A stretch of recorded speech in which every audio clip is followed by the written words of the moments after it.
half an hour, but then just yeah, that's absolutely no bother. So yeah, you'll be able to see that kind of SMART goal process being used, all sorts of different goals. I would highly recommend, if you've not tried using it for other goals, definitely give it a try. And then again, the same kind of script will work for your nutritional SMART goals.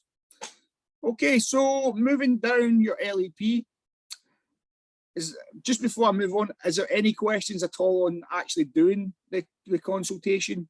Are you all happy with how you actually do it?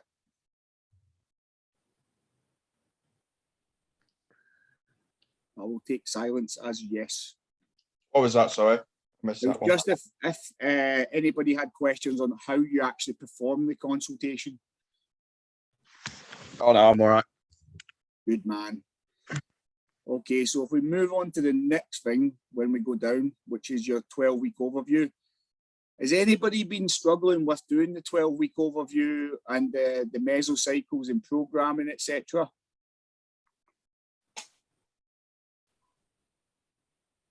Or do you have any questions?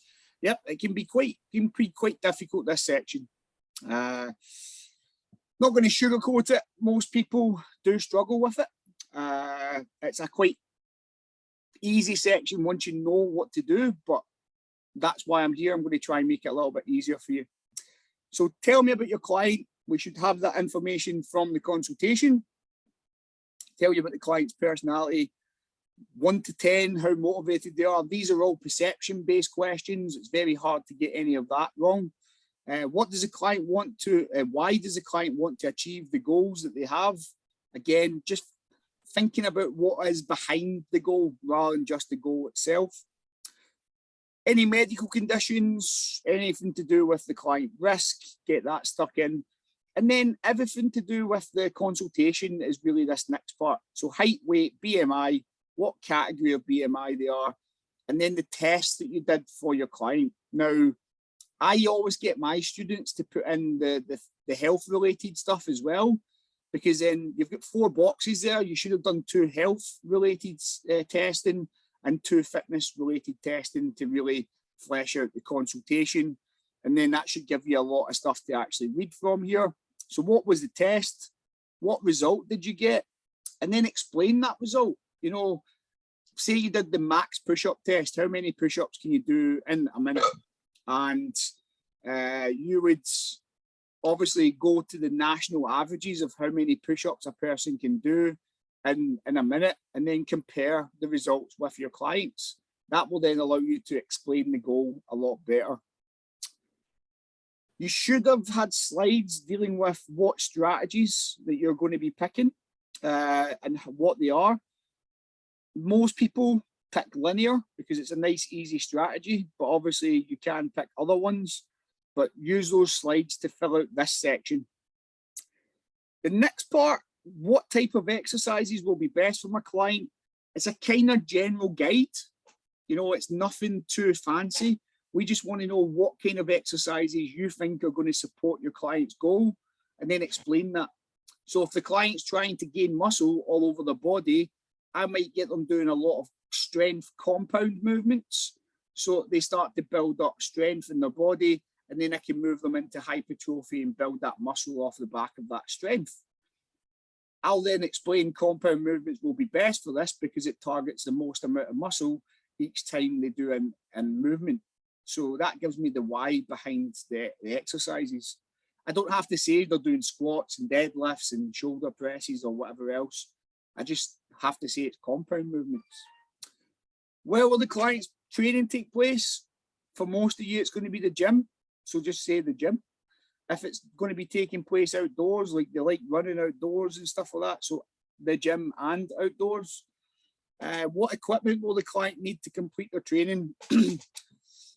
Basic gym equipment, you know, for most people, you might have some specialized equipment you need. You might need trap bars, you might need X, Y, and Z. Throw all that stuff in there, and that will give you a good idea of what the client should need in their training. This is where we start to get a little bit of a struggle. So summary of goals. Now we just covered a little bit to do with the consultation there. We talked about the SMART goals. And the short meso the medium meso and the long meso should be the goals that you're looking for in the short term, the medium term, the long term of your consultation. So like I was saying, my client wants to lose 4 pounds in the short term. So that would go in here, you know, short term goal. I don't have to explain it any more than that. I just need to put that goal in there. I can put a little bit more if I want, but as long as we're clear on what goal they want to achieve in each mesocycle, then that's happy enough. When we come down to the mesocycle overview, endurance, hypertrophy and strength, they are the 3 resistance type stuff that we'll be doing, and they go in that first line going across here. So if you want to do linear progression, you might do 4 weeks of endurance, then 4 weeks of hypertrophy, and then 4 weeks of strength. That might be how you do that. When we come to the second line, you've got your CV, which is continuous, interval, or fartlek. And if you're, the only thing I would kind of highlight here is if you're doing strength training and you want to do interval training as well, please make sure that the interval training is not on the same day as the strength training. The reason for that is because strength training takes an awful toll on your central nervous system, and so does interval training. So we don't want to doubly hit that central nervous system on a training day. That would just make you probably feel rubbish and probably not perform on the next training day very well. When we come to the next section, we have all this table here. This table is in the manual. You can take it directly from the manual, but in case you haven't seen it, you'll see the reps. 12 plus for endurance, for hypertrophy 6 to 12 reps, and for strength 1 to 5 reps. Sets wise, you're looking at 2 or 3 sets for endurance, hypertrophy 2 to 6, strength 2 to 6. When it looks at rest, we're looking at 0 to 60 seconds for endurance, 60 seconds to 2 minutes for hypertrophy, and 3 to 5 minutes for strength. 1 rep maxes, there's a whole table on that, guys. If you haven't had the 1 rep max table before, give me a shout and I can put that into the group for you guys. It's a nice little table to just take away as well and utilize with clients. But really, the 1 rep maxes, we're looking at about 67% for endurance, so 0 to 67%, 67 to 87 for hypertrophy, and then 87 and above for strength, all the way up to 100. Frequency, this table here can sometimes be misconstrued. What we're looking for is just for you guys to say, how do I make it harder? How do I progress my client? So frequency could be the number of days the client's doing. They're going from 3 days a week to 4 days a week. That could be how you increase frequency. Intensity, you could make the weights heavier. You could add in supersets. You could give them less rest time. That could all be things that could make it more intense for the client to complete the work. When we look at time, it could be the overall time of the session. We could extend it to make it longer. We could shorten it to make it harder. We could shorten or expand rest times. We could make them use tempo, which again would increase the time under tension. So there's different times we can use there to increase the session for the client. And then the last thing is type. So we can either change the phase of training from hypertrophy to strength, from strength to endurance to make the client work differently, or we can add in training techniques like pyramids and stuff like that to make sure that the workouts are getting harder. And that's how to really think about those boxes. You know, we're thinking about how we progress the client. And this would then bring us down to the mesocycles. Now, sometimes there's a little bit of a confusion. This table that we fill in, the mesocycle overview, this is exactly what we're going to be doing in the mesocycles. So if your first 4 weeks are endurance, the first 4 weeks here will be endurance. If you did continuous training for the first 4 weeks, then you'll be doing continuous training again for your cardiovascular here. And the same with the second mesocycle and the same with the third. We're just looking to make sure that this matches that overview table that we do. Because you've then filled out this other table, this table here, the summary of resistance training, we can then ascertain how many sets should be in endurance, how many reps we should be doing, what the rest should be, what the 1 rep max should be. And we can do that right across the table. And if we're using linear, then fair enough, you know, it could be all the exact same. If you're using other types, you might want to increase the amount of sets. You might want to increase or decrease reps, increase the rest or decrease the rest. Just remember that the 1 rep max will always be the same for the same reps. So if you do 10 reps on week 1, it'll be 75% 1 rep max. If you then go to week 3 and you do 12, that's going to be 70. And then week 4, we're back to 10. That's going to be 75. We're going to go back to. So the 1 rep max will never change for the amount of reps. Training systems, that is if you're going to use any. If you're not going to use any, just put any. But training systems could be your supersets, your pyramids, drop sets, whatever you think is going to be good for your client. Just remember that whatever you put in here, if you are going to use it, say on week 1, and then week 1 is the one you pick for doing your program cards, then you'll have to put in a superset in your program card. The last little bit in this table, the first table, is the split. So ideally, we want you to highlight the days that the person trains. So let's go by my one earlier on. I said they train 3 days a week doing full body workouts. So I would say Monday, highlight Monday, Wednesday, Friday. So they train Monday, Wednesday, Friday, full body workouts. So in there, I would put full body. And then just highlight my things.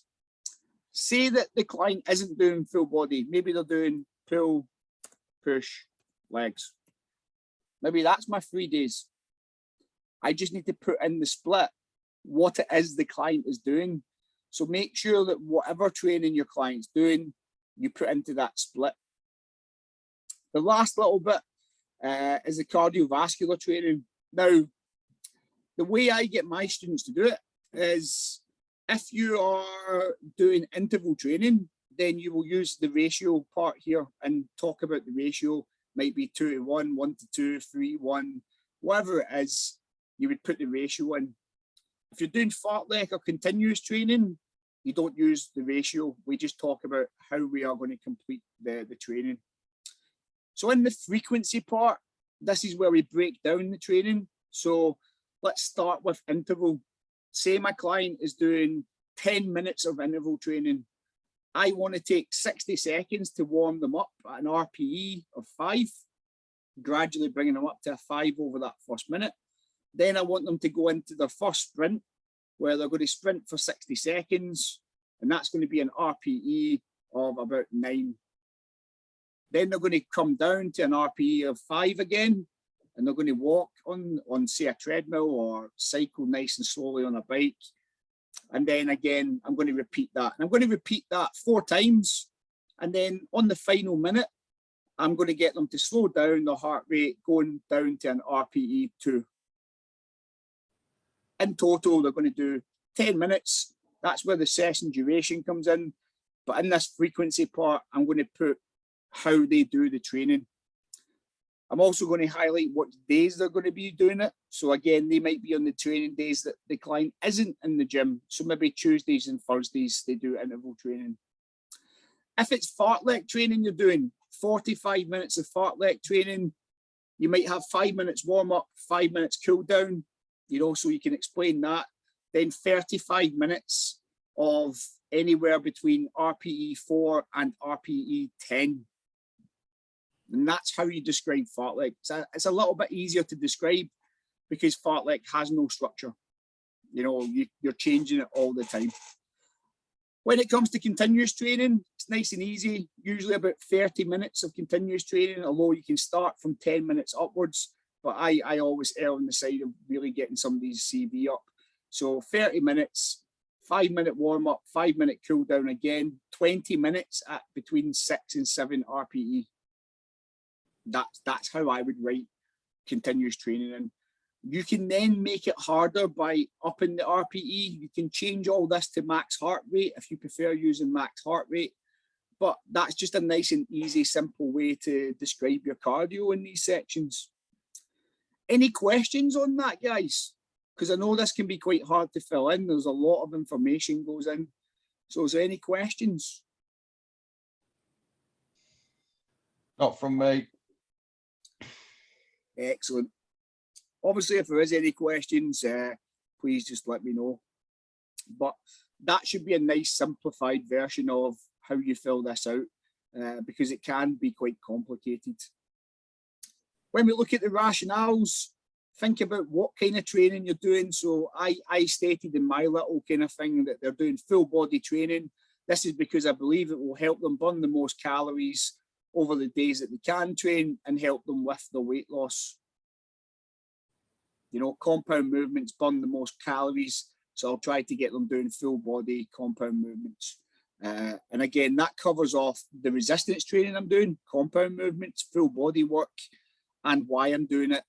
They burn the most calories. When it comes to CV training, again, you'll need to think about what CV you're doing and why you've selected that for the client. You know, it could be that it mimics the sport that they're doing. They're trying to get better at a sport. It could be they're trying to lose weight. So I've selected continuous, so they burn like a set amount of calories. Or it could be fartlek because it mimics certain running types. Core and flexibility is not mandatory to fill out, but I think it's always good to fill out, you know. So I would explain I'm doing a lot of compound movements which hit the core quite hard and will allow the client to then progress in those movements. Flexibility wise, I might be using just normal stretching at this point to help the client, just to make sure that they recover properly. So it doesn't have to be any more than that. And then when you go on to the second mesocycle, it's using all the stuff that you've just used above, but obviously making sure it fits with that overview. And mesocycle 3 as well, does it fit your overview? Have you set it out right? Because then once you've finished these, you'll be going on to those program cards. Now in this box here, I like to get people to write what week they're doing. So, first of all, meso, what they're doing. So meso 1, you've got 3 program cards. So meso 1, meso 2, meso 3. So this is the first one. So it'd be meso 1, week 1, full body.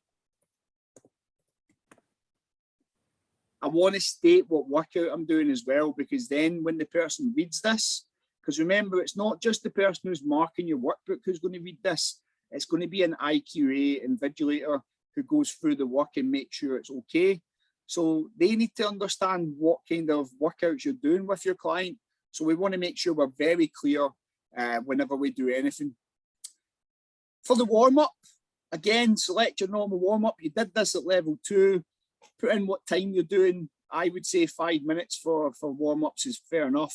And intensity, remember, we're always driving that RPE from a 2 up to a 5 for a warm-up, you know, or the max heart rate from normal up to about 50% for an intensity. Notes-wise, put in your teaching points. So whatever device you're using, get 3 teaching points in there.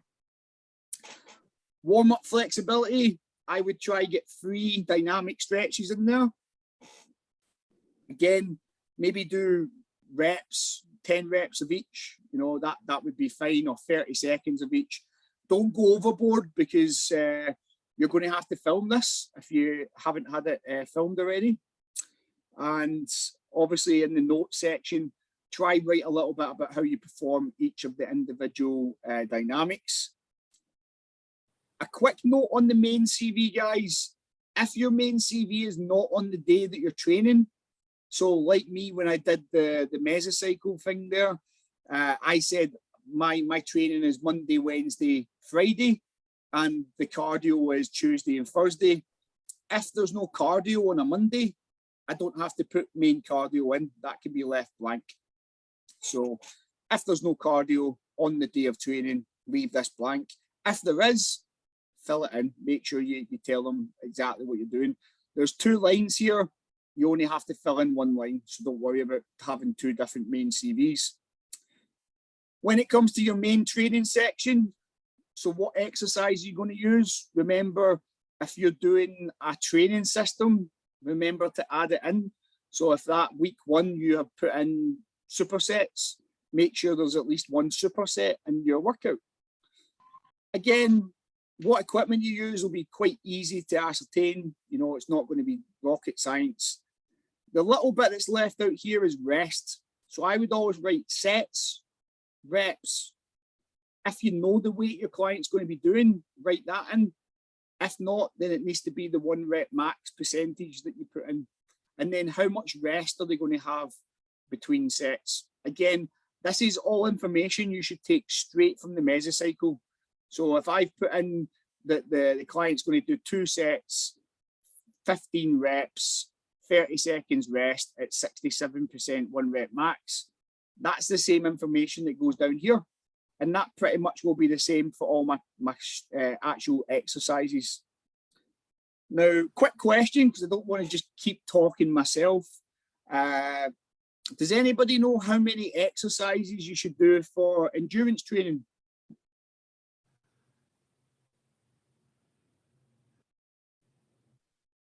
Any guesses?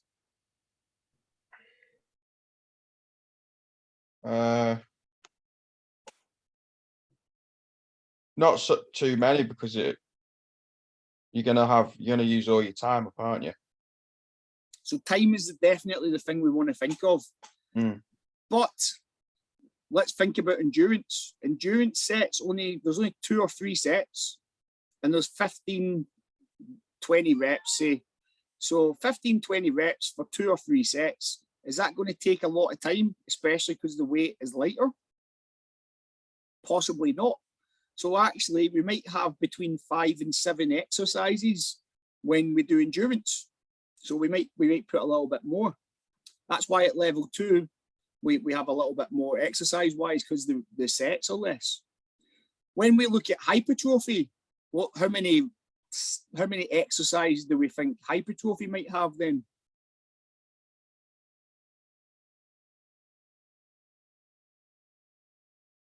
Like 6, 7. I would say you could probably go up to 7 maximum. Generally, I stick between 4 and 6. Right. Depending on how big the exercises are, depending on how many sets you've picked. So if you pick 3 sets of everything, which is the lower end of hypertrophy, then that's fine. You know, you'll probably get 7 exercises in. But if you've picked 6 sets, you know it's going to take longer. So you might only get 4 exercises done in an hour. So again, it's thinking, how tough are these exercises? How much time have I got available for the client to train? And also, guys, remember, you're selecting a program card to train the client in. So how much do you want to showcase on that video? Because you're going to have to do what you put in the actual program card. So if you put 6 sets, we want to see the 6 sets. If you put 3 sets, that's fine, cool. We just need to see the 3 sets. Most people pick their first program card, and I always advise that, because then you can really get the detail down on this first one and then replicate it on the others. And again, the first week of training, it might be full body, but they might not be doing extravagant exercises yet. So it's going to be a nice, simple one-to-one session that you can showcase on video. When it comes to the notes, guys, I would probably say get 3 teaching points in again. But last question, and this is just me being devil's advocate again, how many strength exercises would we do if a strength training schedule was being made up? How many exercises?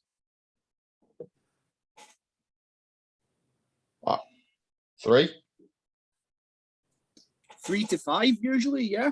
If we think about it, if you're doing max rep training, say you've got deadlifts, squats and shoulder press, and they're all 1 rep max training, that would be a very horrible day to do.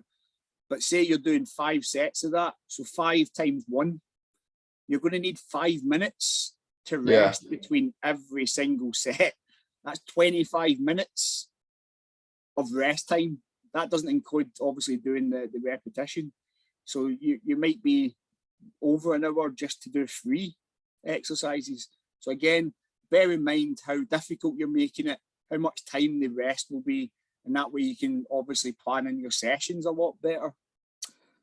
Good answers there, guys. Thanks for that. Cool down activity, again, I would always pick something different, you know, get them to cool down with a different device. Remember, 5 minutes is usually enough. And then intensity wise, we're bringing it down from a 5 or a 6 RPE down to the 2 again.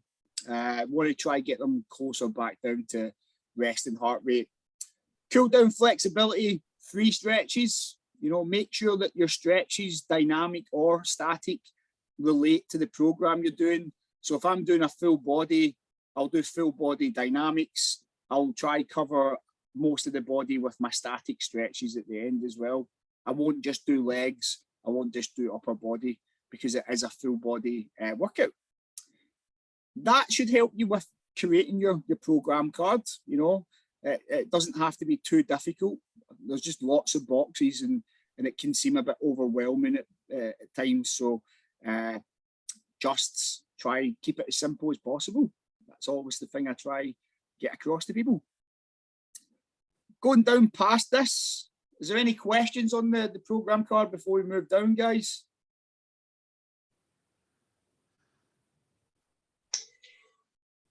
I'm all right. So the next part would be your session adaptation. So we need to pick one of those program cards, any one you want, and that's what we're going to be adapting. So say for my benefit here, I'm going to use program card 1 from Mesocycle 1, and that's what you put in there. Program card 1, Mesocycle 1, you know, full body workout. Alternative environment. Now, try get 1 indoors, 1 outdoors environment, but also try to think about a third environment if you can. I know there's only 2 boxes there, but adding a third environment will just cover your bases and make sure you get full marks for this question.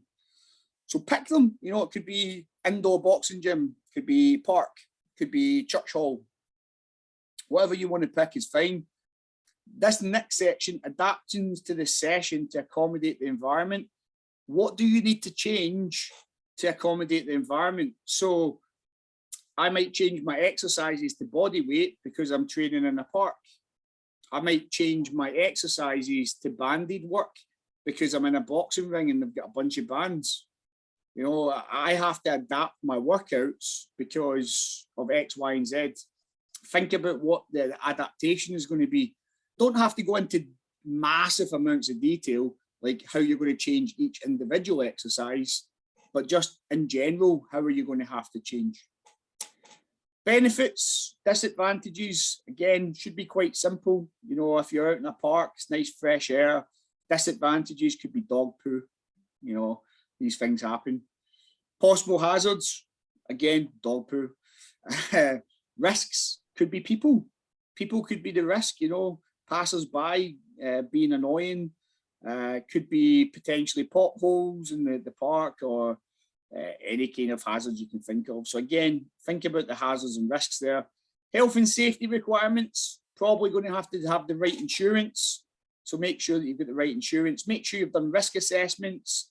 Make sure that anything that you write in the possible hazards and risks, you explain how you're going to get around that. So those 2 boxes are kind of conjoined a little bit. How is the session could be adapted for group personal training? Now we're still thinking about group personal training, but in another environment. We're not thinking about in the gym. So if it was group training in the park, I might use bands and some light weights that I can accommodate people for and get them working in pairs. You know, maybe use systems like supersets or trisets to get them working together and make the session more fun. Maybe get them doing little challenges and games, you know. But again, there's other ways to adapt your session for group training. So have a little think about that. Answered a little bit of the second question there. How do you incorporate partner or group activities? Again, it's adding in those supersets, training systems, creating games, challenges, all those kind of things that will really help you get everybody involved. But use a little bit of the workout to showcase that. So say I might get them doing partner squats, you know, so that they're working together, or I might get them doing shuttle runs, explosive shuttle runs to try beat each other as a little bit of fun. Not that shuttle runs are actually that much fun, but there you go. Benefits and challenges of group personal training. Again, very simple. Most people won't get one-to-one individual looking at during a group session, and that could be a challenge. And the benefits are it might be more cost effective for people, or they might be fun working in a group, things like that. Ways to maximize the benefits and minimize the challenges. Again, just think how are you going to make those benefits seem even more appealing to people, and how are you going to minimize your challenges? Like how could you then overview more of the group? You could maybe add in more one-on-one tasks so you can get them in smaller groups and analyze them one-on-one. Again, doesn't have to be overcomplicated, just need to kind of think about what you're doing in that kind of case, and then you'll be absolutely fine with this task. Okay, moving down. These are the training techniques. So, as I've alluded to before, fartlek, we don't really have any structure to it. You can use most equipment for fartlek. 45 minutes minimum is the time. Intensity wise, it's usually about 4 to 10 RPE. And then again, in the notes section, for everything in this section, I would just put 3 teaching points. And then how are you going to use the actual training technique? So I might say it's treadmill I'm using. I might say stand upright in the belt, soft joints, swing your arms in a natural motion as my 3 teaching points. And then I might explain I'm going to be using the incline and decline function, speed functions to vary the workout throughout for fartlek. So that would how I would use the technique. Long duration training, less. Really, the technique itself isn't the same as continuous, although people sometimes get them mistaken. You can use a lot of different equipment for this, but the time has to be 30 minutes onwards up to about 60. So that's the difference. With continuous training, we can do it for 10 minutes and it's still it's considered continuous. Less, if we ever use it, would have to be 30 minutes onwards.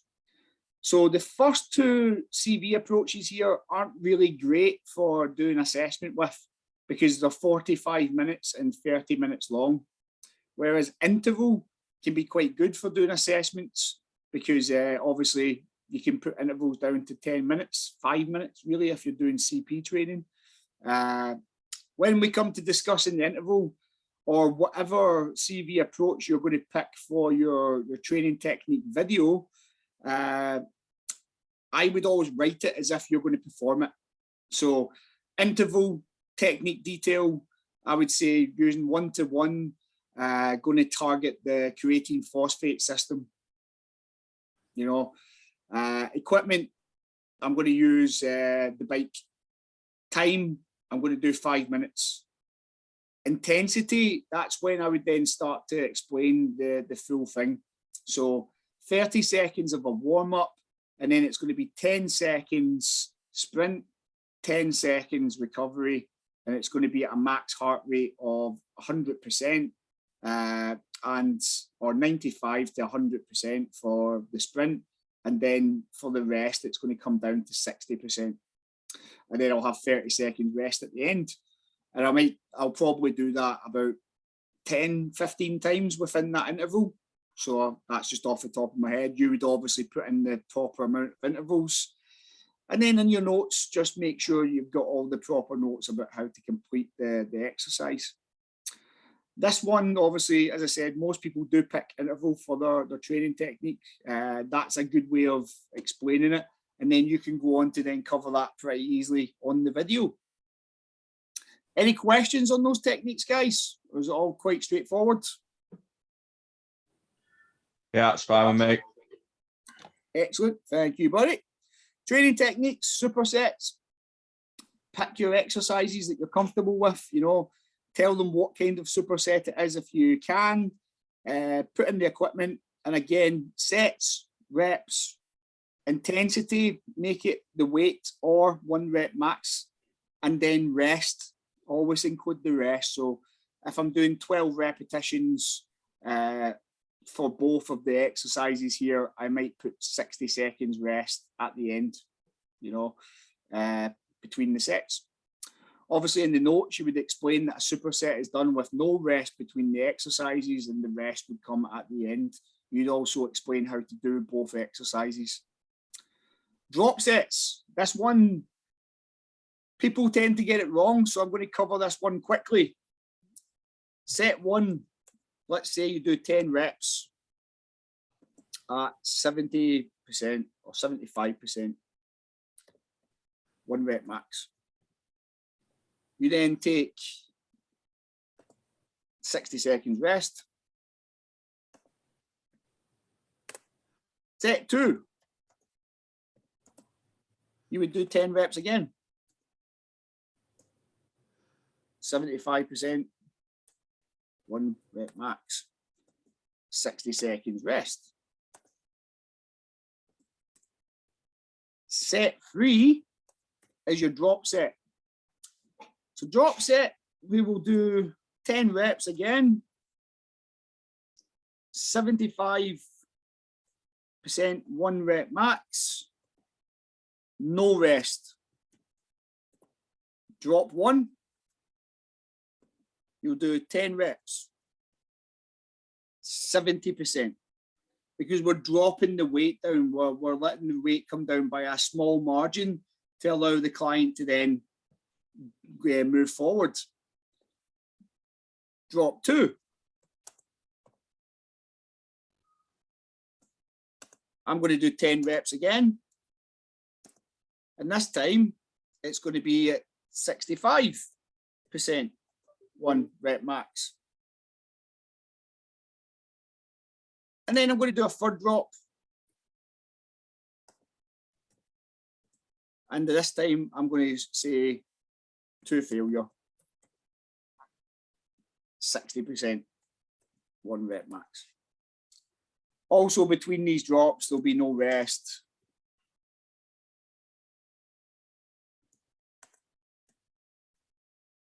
Does that make sense to you guys, putting it in that kind of form? Yeah. Because this is one of the kind of techniques that often people trip up on. There is obviously the slides that can help you with this, but that's basically how to do it. A drop set needs to always have 2 drops, but the drops aren't counted as sets, they're counted as drops. So when you get to that third set, you do your 10 reps, you have to have 2 drops. I put in a third one just to showcase we can then put it to failure. So again, that should help when you're describing it. Again, pick your exercise, get your equipment, and then explain how to do it in the drop. Pyramids, you can pick any one of multitudes of pyramids. You could do a full pyramid, a reverse pyramid, ascending, descending, whatever one you want. Again, just make sure that when you're doing this one, let's look at an ascending one. Do 12 reps. And that's going to be at 70%, 1 rep max. And then 1 minute rest, 66. Rest. Set 2 would then be 10 reps, 75%, 1 rep max, 66 rest. And then set 3, 8 reps, 78%, 1 rep max. That could be your ascending pyramid. There needs to be at least 3 steps in the pyramid. The initial baseline step, the middle step, and the top step. that's the very basic kind of pyramid that you can do. Obviously, I could continue that on. I could go to 6 and then 4 and then 2 and then 1 reps and really build that pyramid up. But if we're showcasing this technique on video, then think about how much time as well that you have. So it might be just that you want to put in 3 sets. Negatives. Does anybody know what kind of tempo you should use for negatives? I'm not sure on the tempo, to be honest. That's okay. You have to, I think, do you have to slow down the tempo on the eccentric phase of the exercise? Yes. So you want to be explosive, is like getting up to the top of the movement. You're probably going to need assistance to do that because the load should be heavier than your 1 rep max. But if you're doing it by yourself, probably close to 1 rep max. Typically, negatives are done about 110 to 120% 1 rep max. You should be slowing the movement down on the way down. So let's think of a bench press. You'd be slowing the movement down. It would be 6 seconds on the way down, no pause at the bottom, and then 1 second to get back up to the top, no pause at the top. Negatives are a strength only exercise, so they'll only be between 1 and 5 reps. Again, the higher the percentage of 1 rep max you use, the less repetitions that you can probably do. So again, tempo wise, how we describe that would be 6-0-1-0. So we always talk about 4 different parts to the movement: concentric, concentric pause, eccentric, eccentric pause. So again, that's how to describe it: 6-0-1-0. Again, rest time probably going to be closer to 5 minutes for this as well. Any questions on those techniques, guys? Happy with them? Yeah, I'm happy. Excellent. Flexibility then, we'll quickly cover that. Developmental, usually going to be 30 seconds a stretch. And we're probably going to do that a couple of times to try and increase your range of movement. So again, you can do that with most techniques. Have we done this one yet? Have you not done this yet? I don't know. I've not done this one. It should have been covered. Should have been covered already. I don't know. Has anybody else done that? I've done it. All right. Well, I've not done that. I've sent it in and it's not been marked. That's why I'm here today to cover the entire LAP. Right. Sound. So developmental technique, we're basically trying to develop the stretch, the range of movement. So I would always advise 30 seconds that you can stretch. And usually after about 20 seconds, we try to increase that range of motion. If not, then we would do a second stretch, another 30 seconds, where we try to increase the range of motion as well. When it comes to PNF, typically PNF, the easiest one to find online would be the hamstring. So the lying hamstring stretch, where you will help the client, you will assist them. It's a partner assisted stretch. So usually I'll put the client's leg on my shoulder. I'll be kneeling beside them and I'll push the leg to the full range of motion. Now, that range of motion, I will then hold for 20 seconds. I'll know that's the end range of motion because I'll feel the twitch of the leg. I'll feel the muscle twitching. That's proprioception. That's the muscle knowing it's at its limit. So that's what the P in PNF stands for. Then the client is going to push their leg back against me for 10 seconds. So we're going to push against the actual stretch. And that's the neuromuscular function. That's them thinking about pushing against me. After those 10 seconds, the client will release the push, and I'll be able to then take their leg into a further stretch, and I'll stretch them again for another 20 seconds. And that is me facilitating a bigger range of motion. That's why it's called proprioceptive neuromuscular facilitation, PNF. That's the easiest way for me to describe it, guys. So 20 seconds, 10 seconds, 20 more seconds. And it really does work, and it can really help clients who have tight muscles. Dynamic stretches, shouldn't really need to go over that. Any dynamic stretch can be put in here. Again, usually no more than 30 seconds, usually done for 10 to 20 reps, and then give a reason why you would do the technique. Again, usually just to get the body warmed up. So that covers off stretches. I know that's a very quick cover off of stretches, but it should be helpful. We're going to then, this little last bit here, the self-evaluation part, you will complete this after your videos, guys. So have a read through it. It's very simple, but just try to give detailed answers when you're answering these. You know, don't just give one-word answers, because then you might get a refer if you do. Have a look at the marks each question gives you, because again, say for instance, this last question, question 6, there's 4 marks available. So you should be getting across 4 different points of view. Again, very simple questions it asks you, but leave that till you've finished your videos. Something you guys won't have gone through is the poster tasks, I believe. Has anybody been through the poster tasks yet? We've done that. Yeah, done it. This one. So we've done the educational handout, yeah? Yeah, done that one. Have you done the biopsychosocial model No. and the medical handout? No. There we go. So, infographic, that means there needs to be pictures and detail. So pictures in this case for the biopsychosocial model could be just creating a big colourful circle around the actual information itself, or it could be adding in little pictures if you like. Now, I would look at the material you have in your manual on the biopsychosocial, but also as a little tip, if you Google biopsychosocial and then click images, you will see a ton of different images that you could really pick from and make your own, you know. So have a little look on that. It's very easy to do the biopsychosocial model. It's only got 4 things that it comprises of. And you just need to give a little bit of a detail on it. So there are biological, behavioural, psychological, and social factors that all constitute the biopsychosocial model. That keeps it really simple.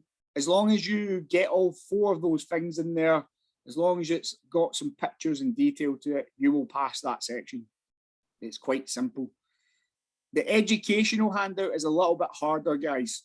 So I would pick one of the medical things here: hypertension, obesity, cardiorespiratory, diabetes and stress.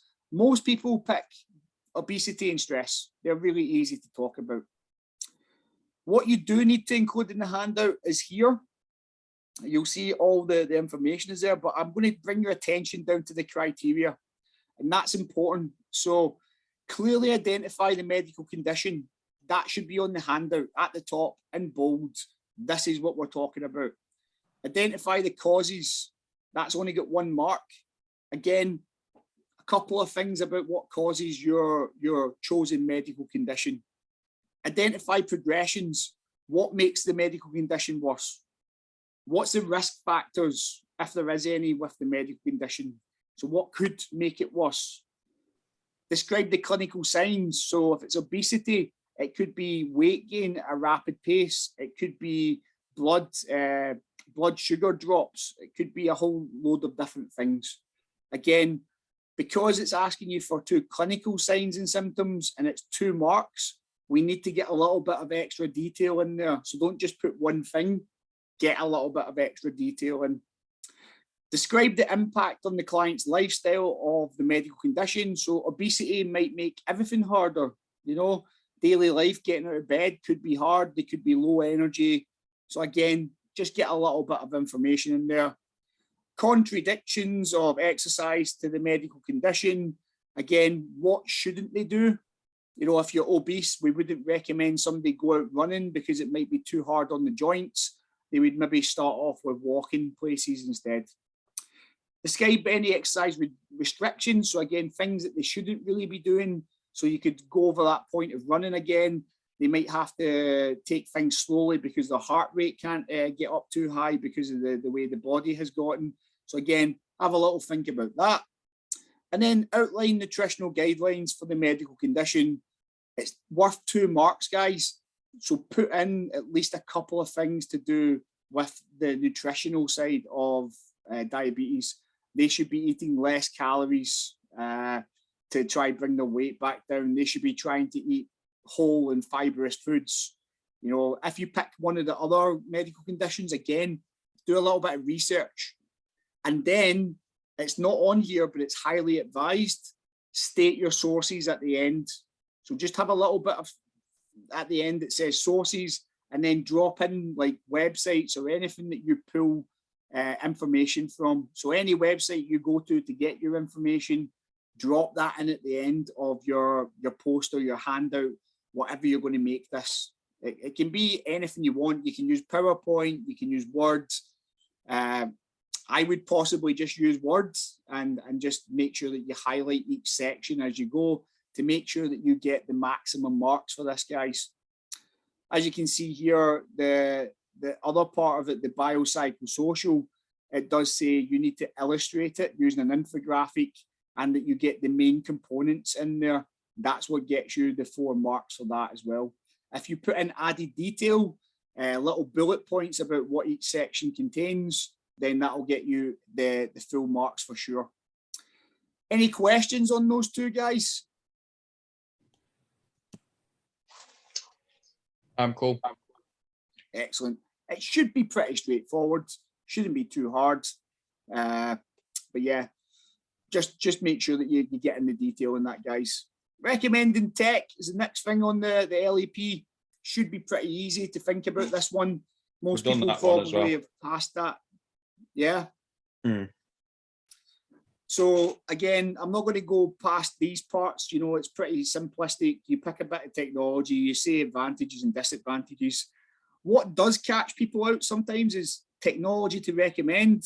Make sure to put one in there. And then when you're doing the email to the client, there's a little bit here at the end that says identify how the data from the technology will be used to enhance the client's program. So how are you going to use that technology to actually make the program better? So for me, if I'm using MyFitnessPal, say, I might see how much energy they need for the workout and if they're eating enough for the workout. Because if I'm going to make the workouts harder, I might ask them to change what they eat before a workout. So that's how the technology would enhance the client's program. You know, I can then make the program harder because they've got more calories to work with. Same with if you're looking at benefits of the technology. So MyFitnessPal would benefit the client because then they would be able to track for the weight loss and that would keep them in tune with what they should be doing. So that email part can sometimes be a little bit hard, but again, if you're adding in something like that, you will get the full marks in the end. Any questions on that one? Or anything anybody wants to ask on the tech task?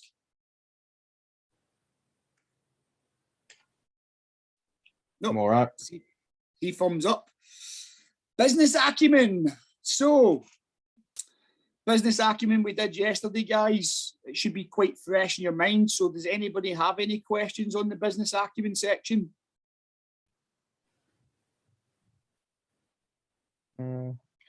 Just the bottom bit, really, because that's when I had to go and move my car yesterday, so I missed that bit.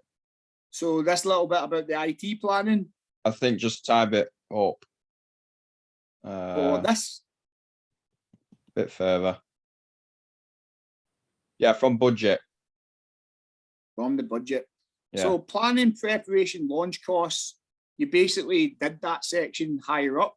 So if you look up here, resources required to plan, prepare and launch, you're putting the same stuff in here, but then you're just adding value to it. So if you had to buy a laptop, that was £1,000. You know, put in the prices of what things cost you. Then try not overpopulate this, you know, have a couple of simple things for your income, PT revenue, you know, or maybe that you're earning money from the gym. So again, you might want to put that in there. Put how much you're going to earn per quarter for each. And then obviously expenditure, how much gym rent you might have to pay. And maybe one other thing that you maybe be paying for, like insurance or something like that. Don't overcomplicate the section because the more complicated you make it, the harder it is on yourself. Gross profit is going to be all of what you're going to earn minus how much the cost of the goods are. So the cost of goods for a personal trainer should be 0 unless you are doing things like giving a hoodie to a client every time they buy a program, and then you'd need to cover the cost of those goods. Otherwise, building a PT program should not cost us any money. So then whatever's in this income box should just go into that year one projection. Net profit is your gross profit minus expenditure. So then you're going to take away the expenditure there, and then that will give you your year one projection. These here, all we're going to do is for the forecast, add together what we should be earning in Q1, and then put that into the Q1 box, and then how much expenditure we should have and put it into the cash out box. So it's a very basic cash in, cash out. Have you got more coming in than you've got going out? So don't worry about making it overcomplicated again. IT, digital profile, talk a little bit about how you're going to make your profile positive, what kind of things you might do to keep it upbeat, you know. You can talk about any of your digital profiles, Facebook, Instagram, TikTok, whatever it is, and how you make sure that you are going to promote that positively. IT applications, again, could be that you're going to use social media. So maybe say Instagram here, and then in the second box, you might use an IT application like Excel, you know, for building programs, for keeping mailing lists or whatever else. Risks and benefits to each. So again, think about what kind of benefits each bring and what kind of risks each bring. Just give one of each. So one benefit, one risk for each of them. And then how will you use the thing to monitor, interpret, or manage your business? If it was Instagram, I might use the insights button to go in and see what everything's going on in my business. If it's Excel, I might be using that to make sure that my business is all coming together and I've actually got a good hold of it. So I might use it for accountancy. I might use it for storing details because it's easy to do, or I might just use it for client programming to make sure everything's kept in the one place. So brief overview there of that, but that kind of is all the gist of it. Any questions on that, buddy? No, thank you for that. No worries at all. And then the last little section before we cover off the video stuff is the personal training worksheet. Now that should have been something you guys did ages ago. Did anybody have any issues with these questions? Oh, that's all right. No. I think a lot of the question, guys, as long as you get the detail in there, you should be fine. Again, it's commonly detail being missed that loses people marks in this section. So unless there's a specific question you want to go over, we'll just skip back to the video stuff. Let's see. So obviously you've got your videos coming up, guys, and we want to make sure that you are set to do that. So I'm going to quickly go over what you're going to be doing in your videos and what that looks like. So you'll remember back to your level 2 video, you had to have a kind of introductory section.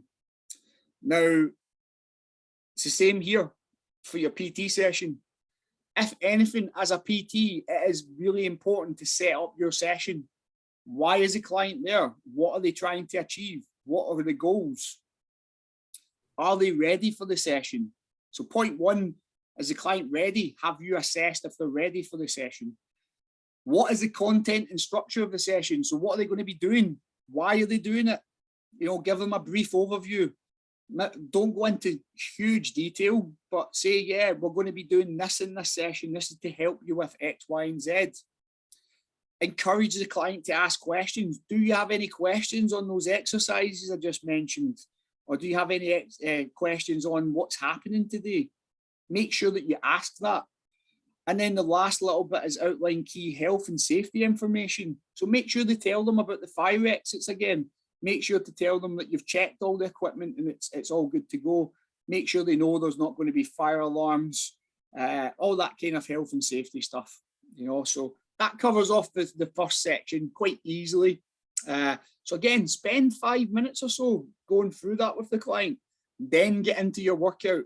Now, obviously, your program card, you're probably going to have your CV warm-up. So go in, do the full 5 minutes, do your dynamic warm-ups before going into the main session. And then if you do have a main CV, that's where you should complete it after your dynamic warm-ups. If not, then you could obviously skip on to the main workout. For your main workout, the kind of things we're looking for when we're looking at the video is, have you done your demonstration? Have you completed it properly? Everything you do needs demonstrated. You need to show the client what they need to be doing and how they're supposed to do it. Make sure you're looking at them, you know, paying attention.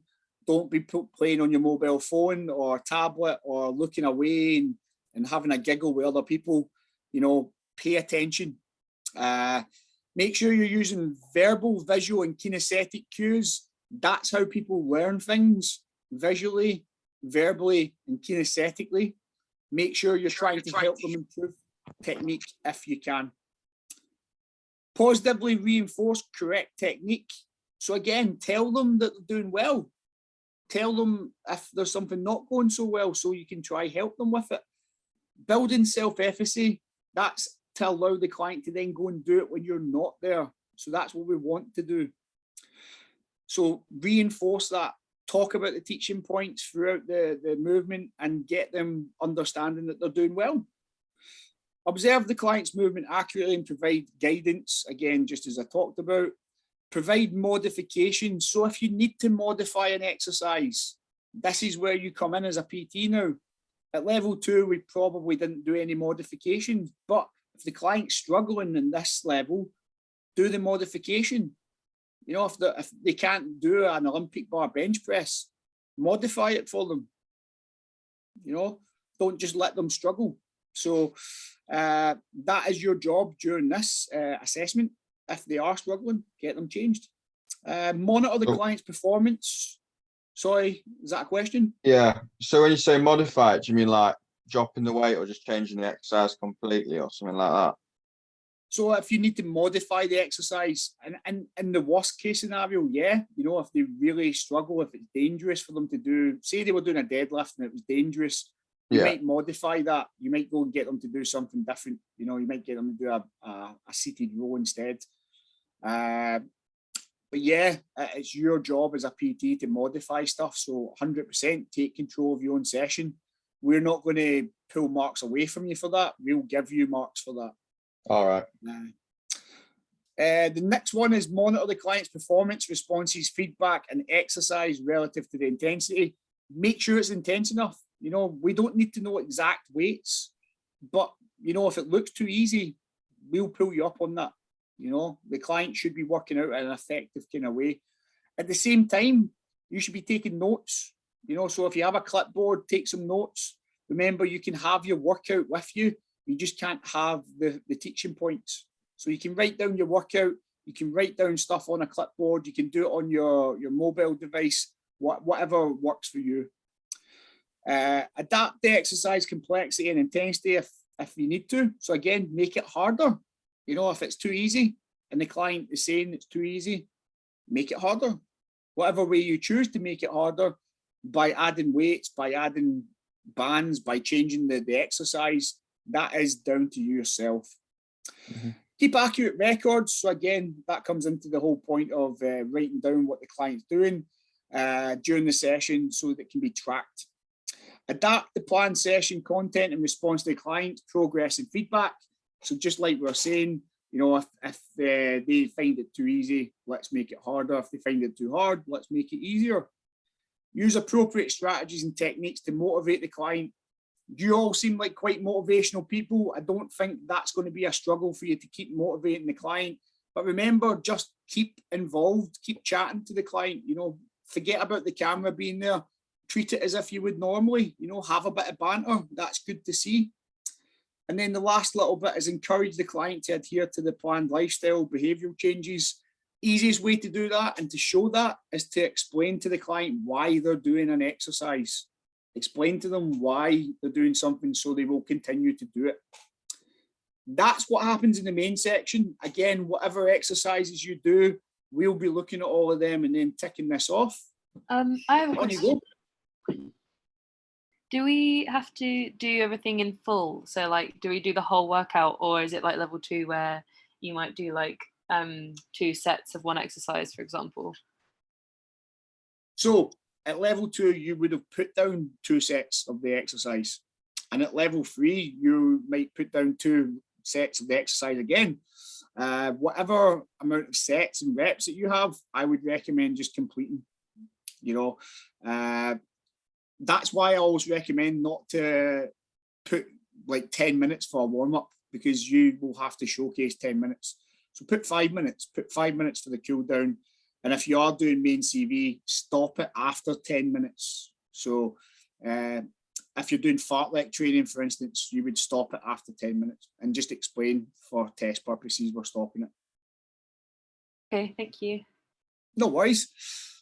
So obviously that covers the main part. You would then do your cool down stretches. And then the last little bit, we are doing an outro. So give the client feedback. Get feedback from the client. How did you perform? Ask them what they liked about the session, but ask them specifically about your performance as a PT. Is there anything you can improve on? Is there anything they didn't like? You know, ask them about their satisfaction with everything. Give it a little bit of time, you know, don't just do it in 30 seconds. Actually sit and have a conversation for a couple of minutes. You know, if you can take 5 minutes at the end, perfect. I would say as a PT that conversation you have at the end of a session can be so important to keeping a client training with you, because if they understand what they've done in the session, how they can improve, how you will take feedback and actually help improve their sessions, and obviously so they understand what each exercise is for, that then makes them so much happier with the service they get, and they will continue to work with you. So that's the end of that part. That's the end of your one-to-one session. There is obviously the second video, and to be honest, a lot of the criteria is very much the same. So let's scroll down to that. When it comes to doing the training technique session, as I said before, it's good to write in this section up here, the resistance training, the CV approaches, write it as if you are going to perform it. So then you can pick what ones you are confident with. Most people, they go for interval, pyramid, superset, PNF. That's what most people go for. You guys can pick from any of the stuff that you've written about in that training technique section. So if you want to do developmental stretches, you can. If you want to do dynamics, you can. But I would suggest like PNF is a really good one to showcase, and you'll get some good feedback on it as well. So always worth doing. Resistance wise, obviously you're picking 2 of the 4, and CV wise, again, I'd probably say interval is the easiest one to demonstrate. So we're looking at, have you planned the techniques and assessed the client's readiness properly? So when starting this video, I would give them a brief overview of what you're going to do. So explain, we're going to do intervals. This is what the interval is. This is how it helps you. Then we're going to do resistance 1, which is pyramids, and resistance 2, which is supersets. Here's what they are. This is what they do for you. And then we're going to finish off with a nice stretch to help you with your hamstrings. You know, it's a PNF stretch, and I'll talk more about that once we get there. And that means you can just give them a brief overview and get into the session. So plan the techniques. You should have done that beforehand. Chosen the appropriate workloads. Again, want to make sure that they're working out correctly. Explain the technique. So before you actually do the technique, whatever one it is, give a full explanation of the technique. Give a full demonstration of the technique. Follow the protocol accurately. So again, we've went over the protocols for the training today. That should be nice and fresh in your head for doing this video. Respond appropriately to clients' feedback. So again, ask them during the break times, how was that? Was that good? Was it too easy? Was it too hard? Make sure that you are getting that kind of response from them. Observe movement accurately, identify valid strategies to improve. So again, continually to give feedback to the client. We want to express if their movement's correct, making sure that they are doing it with good quality, and making sure that all the cues that we talk about, teaching points, any touch points or anything you use, are all accurate. Monitor intensity accurately using suitable methods. So again, could be you're using the RPE scale when they're doing the interval. It could be you just asking if it's hard or not when they're doing the resistance stuff. Especially when you're doing the PNF, you want to ask for feedback. Does that feel as if we're stretching too far? Because then the client will be able to give you that kind of feeling that they're getting. Provide demonstrations, provide positive reinforcement, correction, feedback, all the kind of stuff you should be doing anyway. You know, you'll be doing that through your one-to-one session. So keep it up when we go into this one. Provide safe spotting and support when necessary. You might not need to spot them or support them, but you might, depends on the exercises you pick. So again, if you are, just make sure that you're doing all that stuff correctly. Maintain rapport. So again, have a little bit of fun. Make sure you're still chatting to your client. We still want to see that. For the PNF only or the stretch only, have you selected an appropriate muscle group? Again, that's going to be fine. Observe the client and adapt the technique. So again, if they say they're feeling uncomfortable, you might want to adapt it. Request feedback. Again, about discomfort or pain, it's really important we do that when we're stretching a client. Provided feedback to the client on the performance. So again, after each one, just say, you know, that was really good, blah, blah, blah, and then move on to the next thing. Left the environment in a safe and suitable condition. I'm sure you will all do that. After the video is completed, I would just give them a little bit of feedback at the end again to cap off the video, and then that would be the end of it. This will be a shorter video because there is only 4 exercises. So you might want to do your one-to-one video, take a little bit of a break, and then do this video. They both can be done on the same day if you like. Any questions on that, guys? Nope. Oh, good. Should be all straightforward, you know. Just want to make sure that you guys are very clear on it all. The same video guidelines as before. You have to have continuous videos. You both need to be on the screen at all times as much as possible. All that stuff is still there. So if you want a wee recap of the video criteria, please jump onto the classroom. You'll be able to get it in the section. Let's see, classwork section. If you go down, click on extra resources, you'll see video assessments. So that's in the level 2 part. But apart from that, guys, that brings that to an end. Any questions or anything you guys want to ask about? Doesn't have to be about the LAP. If you've got any questions about real life personal training or anything you want to ask, or if there's anything you want to say at all, more than welcome.